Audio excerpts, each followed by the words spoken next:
The runways of New York City are no stranger to the biggest names in fashion, but next month it'll be African designers and models that will fill the catwalks during New York's African Fashion Week. And joining me today are women who have a whole lot more than just fashion on their mind. They also hope that their work inspires social change.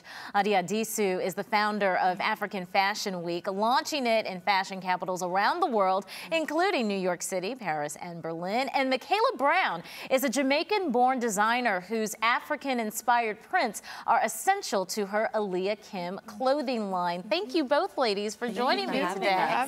Mikaila, I'm assuming that you're wearing one of your very own. I am. I have child soldiers on my shirt right here. And I want to get to that in just a moment, but I want to start with you, Adiat Disu, whose name I just absolutely love saying. What sparked your interest in having an African Fashion Week? Well, I always say this. When in 2010, I was at Mercedes-Benz, and when I saw a rise they had a collective during the Mercedes-Benz Fashion Week, and I saw how big, how beautiful we were. But I said, we are too big, we are too beautiful to just be restricted within that amount of time. So I said, New York needs to get more time with us, more time to explore the beauty that comes from Africa. What is separating the African designers or the African-inspired designs from being more mainstream? I believe what separates us is our way of doing business. The fact is, at the end of the day, these designers create economic opportunities for people from their country. And I think that's the beautiful part of fashion, really, is not being as superficial, just leaving everything to the runway, the glitz and glamour of things, but more so who it benefits at the end of the day as well. And I understand that your company has been instrumental with regards, in regards to really bringing attention to a lot of different companies in Africa in terms of what they're doing and their contributions to the fashion industry. Yes, companies like Pikolinos, who's a Spain-based company that works with the Maasai community. They export some of their leather goods to the Maasai community and do beautiful beadwork with sandals. And then other companies like Bisila Bokoko, African Literacy Project, that establishes libraries all over the continent of Africa, which I find extremely amazing. See, I think a lot of us talk about what it takes to raise children, but nobody really talks about what it takes to elevate the minds of children and our future leaders. So I believe our fashion platform has definitely touched many lives and different perspectives of life. And Mikaila, you are a former anthropologist, PhD in anthropology and education turned fashion designer. Absolutely. How did you make that turn? It actually is a very nice fit in the same way that African Fashion Week blends an aesthetic with an awareness. That's exactly what I'm trying to do. For many years, I worked in the nonprofit sector. I dealt with communities, addressed their needs. I think that fashion is the voice of women. And so in many ways, the best way to speak to women about the needs of community is through a medium that they understand and relate to, and fashion is a perfect platform.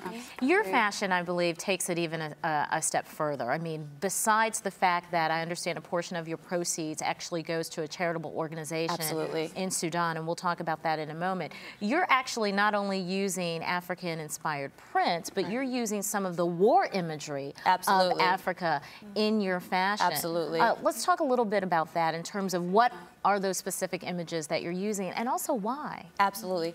So in many of my prints, I have child soldiers, I have brass knuckles, I have guns, and people would say, why would you use such acerbic imagery?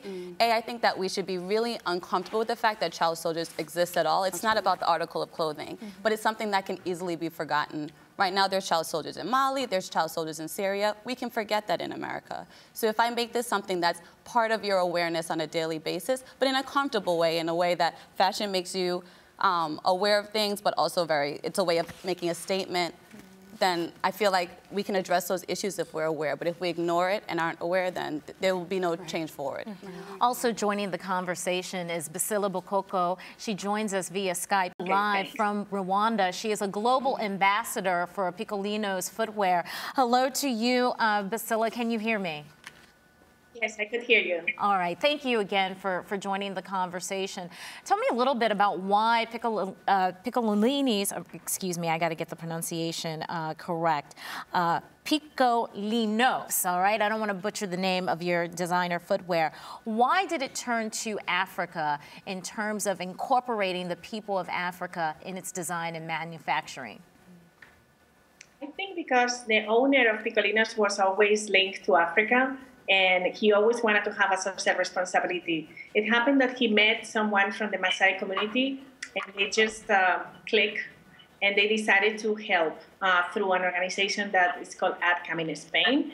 And that's how, you know, we fell in love with the Maasai community, and we decided to help the women in the Maasai community also because it's one of the more endangered tribes in the world. So that's one of the main reasons why we decided to go to Kenya and help the Maasai. What is the impact that has been made on the community itself? What are they able to do now that they have this work that perhaps they weren't able to do for their community before? Well, it has changed a lot the dynamics of the population because they were living in a system that they trade with cows for agriculture, and now with the money they have more power of purchasing power. So this has helped them to take the kids to school, to improve their nutrition, and to have access to medical attention.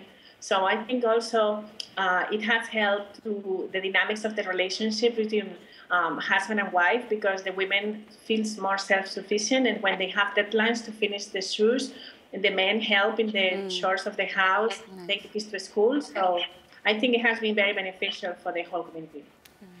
And Adiat, I understand that one of your ambitions is to actually elevate the way that African fashion is branded so that it's associated with luxury lines. Absolutely. That is a passion of mine. One of the things that I love to do as an entrepreneur is Google. I mean, who doesn't say that? But one of the things that I realized immediately when Googling Africa luxury is immediately I saw the results, and the results led to safaris and diamonds. So I said, there is an open space for us to educate people on what luxury from Africa is and could be. So when you say the word luxury in terms of fashion, many people immediately think of Italy. But why can't they think of Angola? Why can't they think of Uganda or Sudan, for that matter? And that is our effort in really pursuing this idea of what luxury Africa is and will ever transform to be. Wow, this is amazing. Can I add something? I also think Africa is a continent full of a story, full of, it's telling a very vivid and powerful story. And so fashion representing Africa, African fashion, has to tell a story. It has to have a message. It cannot be simply about an aesthetic. It has to have a meaning because the continent has so much meaning and it has so much to tell, and it's the source of so many awarenesses that we have. And as you gear up for Africa Fashion Week next month, what do we expect to see? Well, what's so funny is this year we've, in our pursuit of establishing what the idea of luxury Africa fashion, African fashion is our theme this year is the pattern of sustainable luxury. So really now giving the term luxury Africa fashion another layer of definition. So what luxury African fashion is sustainable immediately, and that is a hot factor.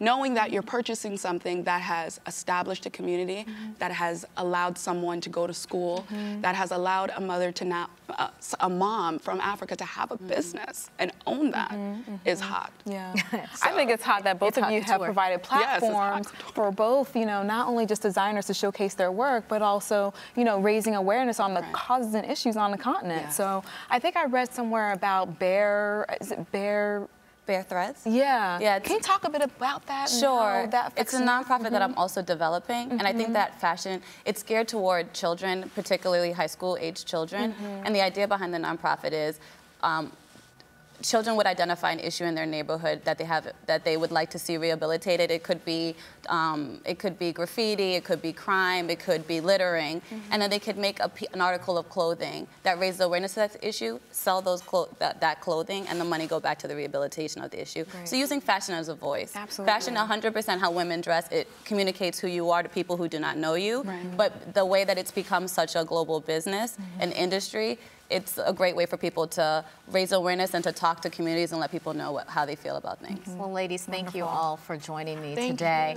Bisila Bokoko joining us live via Skype from Rwanda. Thank you so much for your insight, your input, and what you are doing for and with the Maasai people there in Africa. Thank you, Mikaila Brown and Adiat Disu. And hopefully, ladies, you'll all come back with some pieces on the next visit, okay? Thank you for bringing that up. Your closet would be filled. Right, exactly.